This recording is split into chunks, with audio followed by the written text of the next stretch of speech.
జైగోల్డ్ అనే సేతు మందు ఇది నల్లికి బాగా పనిచేసి మంచిగా ముడతకు తేటగా ఎగురు వస్తట్టు పనిచేసింది. ఈ మందుని కొట్టవచ్చు, దీనికి పర్వాలేదు. నేను కూడా రైతునే. సార్ పురుగు పోయిందా సార్? పురుగు గిట్ట ఏం లేదు, పురుగు గిట్ట అంతా పోయింది. నల్లి తీవ్రత కూడా తగ్గింది, మంచి నీట్గా వస్తుంది. గజ్జి ముడుతుండేనా సార్? గజ్జి ముడుతూ ఉండే మొత్తం నల్లి బట్టి తీసుకొని నల్లగా అయింది.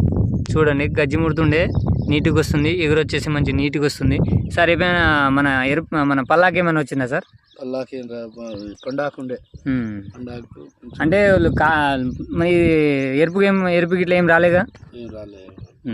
ఇప్పుడు వచ్చే దాని మీద ఇది గజ్జి ముడుతుండే చూడండి ఏ విధంగా మంచిగా నీట్గా వస్తుందో. పైన ఇస్త్రీ పెట్ట చేసినట్టు వస్తుందండి, నీట్గా వస్తుంది. ప్రతి ఒక్క రైతులు కొట్టొచ్చా సార్? ఇది కొట్టొచ్చు. మీరైతే కొట్టారు కదా? మేము పెట్టాము, కొట్టిన తర్వాతనే రిజల్ట్ అనేది చూపెడుతున్నాం. ఓకే అండి, థ్యాంక్ యూ.